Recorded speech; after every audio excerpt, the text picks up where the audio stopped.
हुजूर फरमाते हैं 3 लोग सफर कर रहे थे। ये आप अंदाजा फरमाइए, सही मुस्लिम की हदीस है। और जरा हुजूर के समझाने का एक ये रंग भी है अल्लाह को मनाने का, एक ये अंदाज भी है उसकी बारगाह में गुजारिशात पेश करने का। ये भी एक तरीका हुजूर ने हमें बतलाया। अगरचे अपनी नेकियों को छुपाना चाहिए, नेकियां जो छुपी हुई होती हैं वो कीमती होती हैं, वो कीमती चीजें होती हैं जो लोगों ने छुपा करके रखी होती हैं।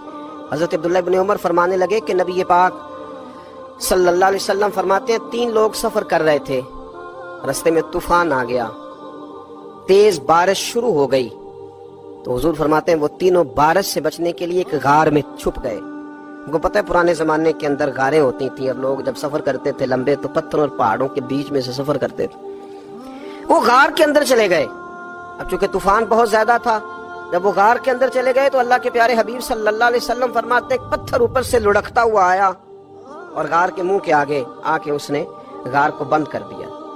अब इतना तेज और इस मजबूती के साथ वो पत्थर लगा और इतना सही फिट हुआ कि अंदर रोशनी आनी भी खत्म हो गई। अब 3 लोग हैं।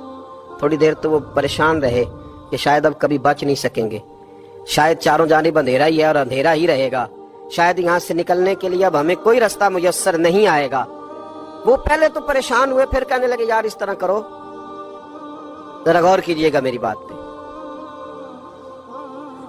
फरमाया इस तरह करो, अगर कोई जिंदगी में नेकी की है ना तो जरा उस नेकी को याद तो करो, और याद करके उस मालिक के हुजूर अर्ज तो करो, वो करीम है, कोई आखो शायद मन जावे ते गल कम ततड़ी दा बन जावे, अर्ज तो करो।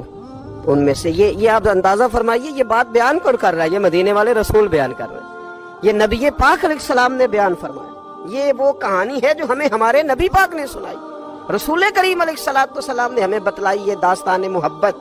हुजूर फरमाने लगे, एक ने उनमें से हाथ उठाए और उसने अंदाज क्या छेड़ा, अर्ज करने लगा अल्लाह तू जानता है ना मैंने बकरियां रखी हैं, मैं गरीब हूँ, मजदूर हूँ, और मालिक तू ये भी जानता है कि मेरे बच्चे भी हैं, बीवी भी है, पर मैं जब भी घर लौटा हूं तो दूध मैंने बच्चों और बीवी को पहले नहीं दिया, बूढ़े माँ बाप को पहले दिया।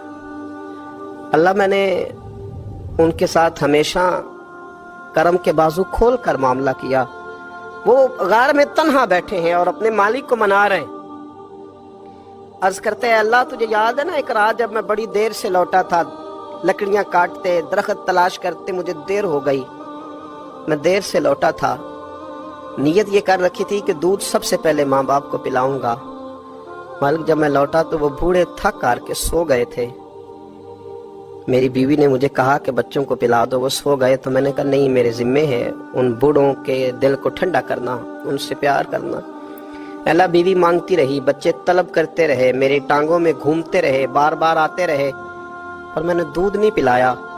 ऐ मालिक फजर हो गई, आफताब तुलू होने का वक्त आ गया, पर मैंने माँ बाप के बेदार होने का इंतजार किया।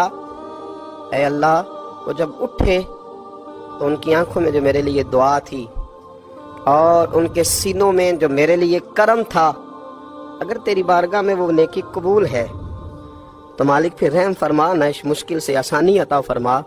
सुनो सुनो, रसूल करीम सल्लल्लाहु अलैहि वसल्लम फरमाते हैं कि उस बंदे की दुआ मुकम्मल हुई तो पत्थर थोड़ा सा सिरक गया और इतना सिरका कि आसमान नजर आने लगा। जिसने माँ बाप को मनाया है, उनसे प्यार किया है, फिर यही बात वसीला बन जाएगी रब के मानने का, फिर ये वसीला बनेगी, अल्लाह इससे मान जाएगा। फिर रसूल करीम सल्लल्लाहु अलैहि वसल्लम फरमाने लगे, दूसरा बोला और अर्ज करने लगा कि ऐ अल्लाह तू जानता है मुझे अपने चचा की बेटी भाने लगी थी, मैं उसकी तरफ रगबत करने लगा था, और मैंने जब उससे जाके इरादा किया कि मैं तेरा तालिब हूं तो उसने मुझे कहा कि पहले 100 दिनार लाओ बाना। तो अल्लाह मैंने मुशक्कत करके 100 दिनार जमा किए, और जब मैं पूरी तरह उस पर हावी हो गया, वो मेरे कब्जे में आ गई और गुनाह का मैंने इरादा कर लिया, तो उस औरत के मुंह से एक जुमला निकला कि अल्लाह से डर।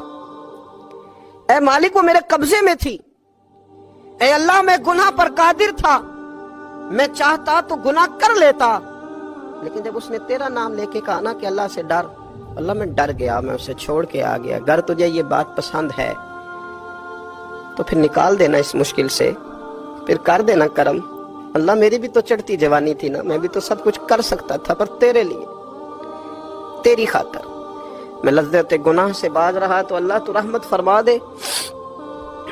حضور فرماتے ہیں اس کی دعا مکمل ہوئی تھی کہ پتھر تھوڑا اور سرک گیا. پھر تیسرا بولا اور اس نے بول کے کہا, اللہ ایک مزدور کو, ایک دیہڑی دار کو, ایک غریب کو میں نے کام پہ رکھا ہوا تھا, یہ تیرا اور میرا راز ہے اللہ. وہ مزدور, وہ دیہڑی دار میرے پاس کام پہ لگا تھا, کچھ چاول میں نے اس کی اجرت مقرر کر دی کہ تو کام مکمل کرے گا تو میں تجھے دوں گا. اور جب اجرت لینے کا وقت آیا تو وہ بگڑ کر ناراض ہو کر چلا گیا. میں اسے ڈھونڈتا رہا, وہ مجھے ملا نہیں. میں نے اس کے چاولوں کی قیمت کاروبار میں انویسٹ کر دی, اس کا تھوڑا سا سرمایہ پر میں نے کھایا نہیں. پھر وہ اس سے میں کاروبار کرتا رہا اور اتنا کاروبار کیا کہ بہت ساری گائیں اور ان کے چرواہے تیار ہو گئے. وہ سالوں کے بعد لوٹا. میں نے اس غریب کا مال کھایا نہیں بلکہ بڑھایا, محفوظ کر کے رکھا. وہ سالوں کے بعد لوٹا اور کہنے لگا میرا مال, تو میں نے کہا وہ ساری گائیں تیری ہیں, وہ چرواہا تیرا ہے, یہ سارا کچھ تیرا ہے. تو کہنے لگا تو مجھ سے مذاق کرتا ہے, میں غریب کہاں اور گاؤں اتنی بڑی گائیں کہاں, تو مذاق کرتا ہے. تو میں نے کہا مذاق نہیں, میں نے اپنے رب سے ڈر کے تیرے مال کی حفاظت کی, یہ تیرا ہے. اے اللہ میں کھا بھی تو سکتا تھا نا, پر تجھ سے ڈر کر میں نے وہ سارا محفوظ رکھا. اللہ اگر تجھے میری یہ ادا پسند ہے تو پھر آج مان جانا, آج راضی ہو جا. اللہ کے رسول فرماتے ہیں اس کی دعا مکمل ہوئی تھی کہ پتھر لڑکا اور ان کے لیے رستہ بن گیا. وہ باہر آ گئے تو حضور نے ہمیں بتلایا کہ وہ تمہاری نیکیاں جو چھپی ہوئی ہیں, وہ تمہاری نیکیاں جو تم نے خالص اللہ کی رضا کے لیے کی ہیں, ان نیکیوں, ان اعمال کا وسیلہ بھی تمہارے رب کے ماننے کا ذریعہ بن جائے گا. اس کو منایا جائے, اس کے حضور حاضری دی جائے, اس سے بخشش کا سوال کیا جائے, اس کی بارگاہ میں یہ گزارش کی جائے کہ اللہ غریبوں, مجبوروں, کمزوروں اور ان لوگوں کے صدقے جو اللہ رستہ دیکھ رہے ہیں کہ رستہ کب کھلے گا,